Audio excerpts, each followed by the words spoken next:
listening to Redman in the House.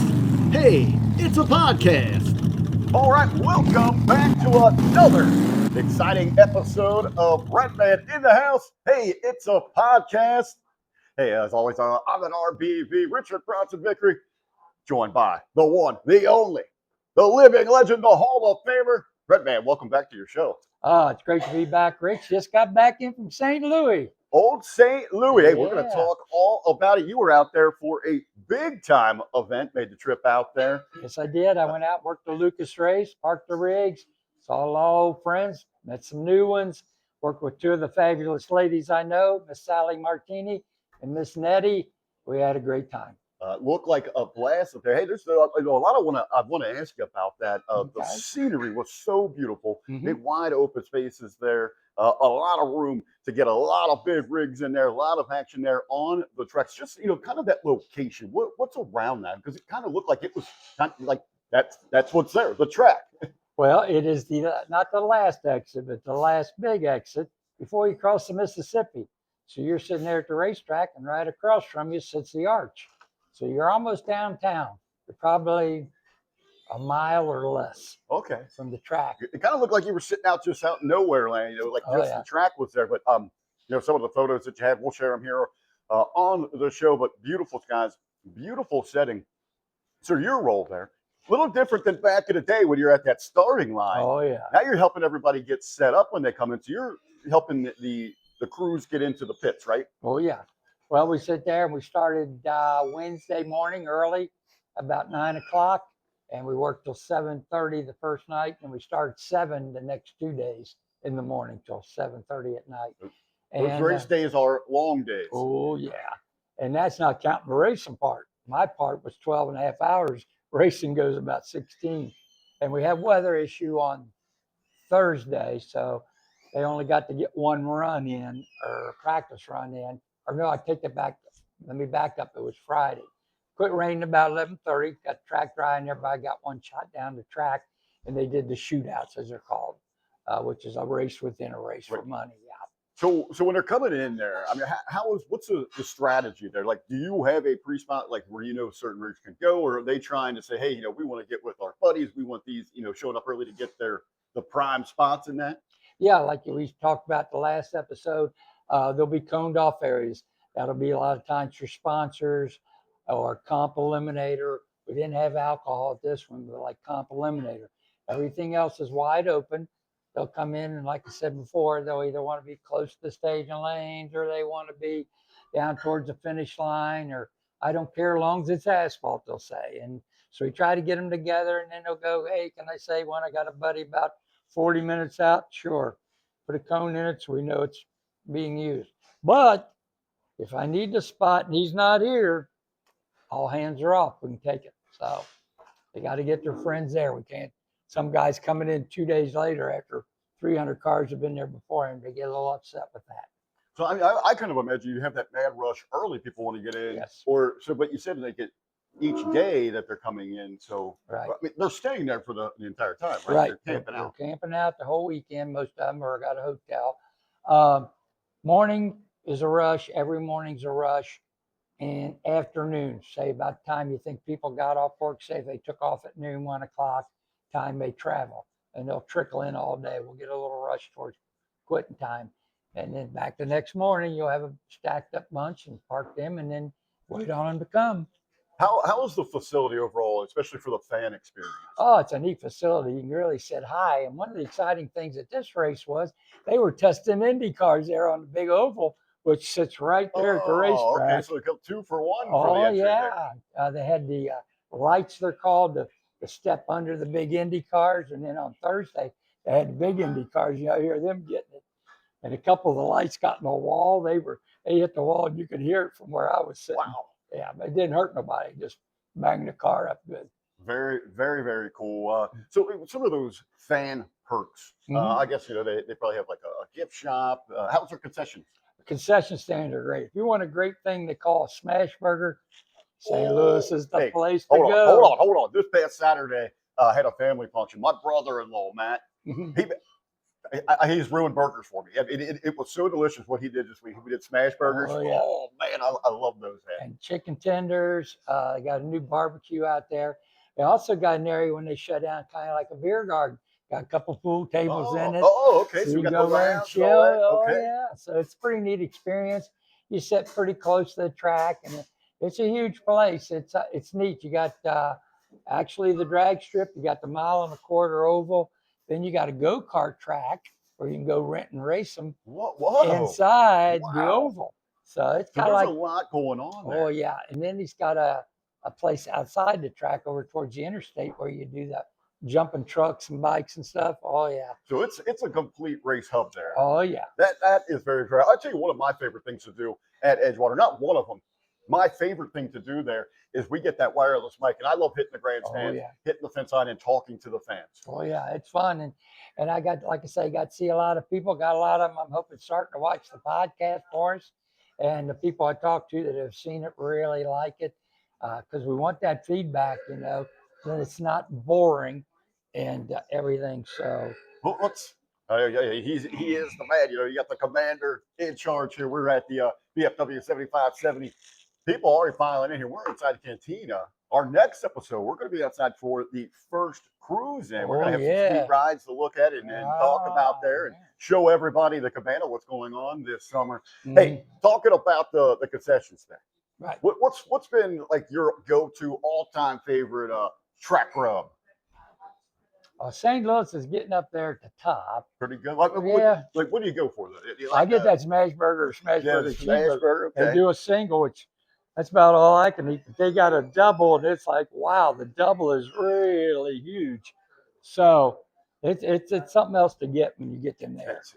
Down at Edgewater, man, we got those massive exclusive, not anywhere else in the world. It's made just for some Bridgetown Finer Meats. We got the exclusive Edgewater burger, but you can't ever go wrong, man. I just like a couple track dogs, load them up with a little mustard, onion, maybe you put on some of that hashtag Cincy style, hashtag God's chili, some shredded cheese on there, make some jumbo sized cheese conies, man. Those are pretty good. Those are like walking tacos. Well, back in the day now, the old bluegrass track, Lexington, used to do fried bologna.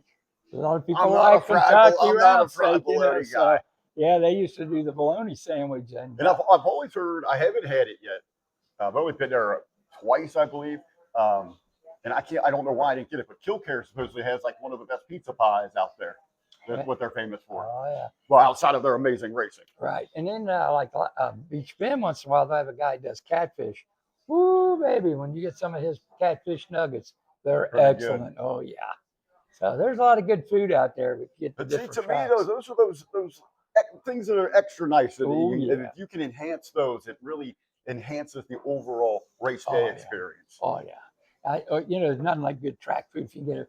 For dirt lovers, man, Eldora's probably got the best concession stand around for round tracks. We want to hear from you out there. What is your favorite thing to get at the track, and who has the best concession food out there? Mm-hmm. Hey, we're gonna be good a little bit later on out there with the Mama Nay out Mama there. Nay. She's got pulled pork, pulled chicken. She's got it all. She's got hamburger, cheeseburger, brat, med, hot med, all sorts of good wings, eats, and a bunch of cool rides we're going to be checking out. But hey, right now, let's get into your memory we'll take days. that cruise down memory lane. What we got here for our first one? Our first one's a little about a 32 Vicky sedan.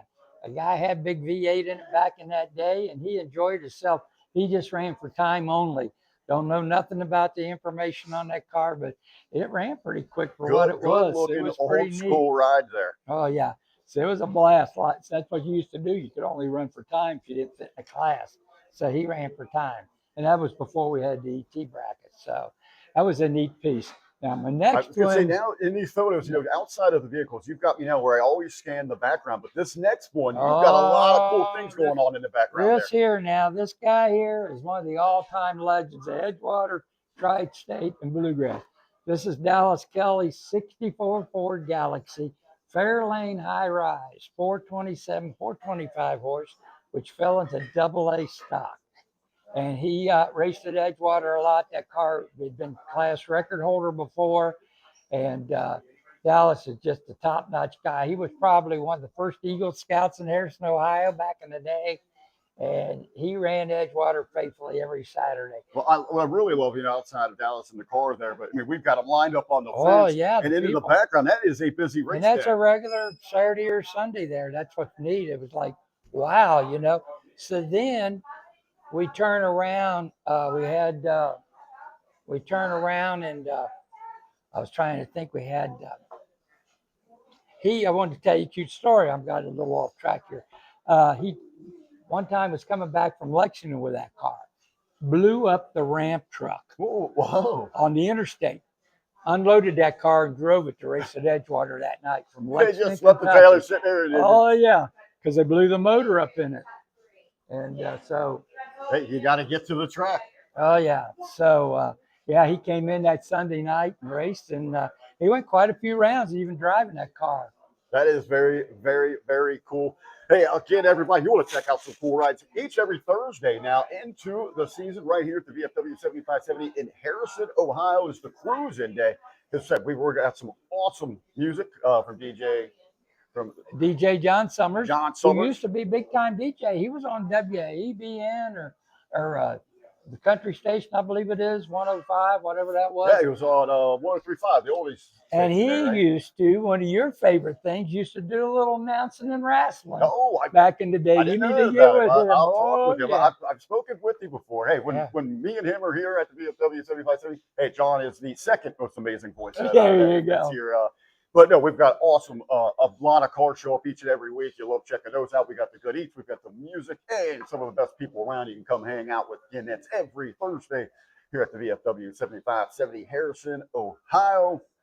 Now, brother, hey, let's All shift right, some gears. yeah, we're going Pun to go intended. into our mini celebration today. I picked out 5 gentlemen. Some you'll know, some you won't know. One will be Aaron Alvey. Aaron Alvey was down outside of Shepherdsville, Kentucky. Aaron's got 2 sons, Mark and Matt, and they race the grandson races. We lost Aaron a few Wow, years generations. ago. Oh yeah, 3 generations. Aaron was a super nice guy. He got to Louisville. We used to have a little party down there every January, and he was instrumental in getting it together. Such a great human being, and he loved to dance. Him and his wife used to go what they call the special dances, the Bop Club, or some call it the Western Swing. But he was learning to dance. Wait a minute, they weren't swingers. No, but Aaron was a great guy. He was a super nice guy. Couldn't meet a nicer guy. Next one, Al Provost. Al and Bev Provost was the greatest couple I ever met. Al was almost the first guy at the track when you had a divisional race or national event. And he would be the first guy to the lanes. He'd always go. Gotta love that. Oh, yeah. And the reason being is back in the day, the lanes, he would sit there and you wouldn't get the track prep one like it is now. So they would give away 3 free runs to make sure the equipment worked, the track would work. So he'd run there and get on the front and run and then get right back in on the rear and get his real run. Oh, yeah.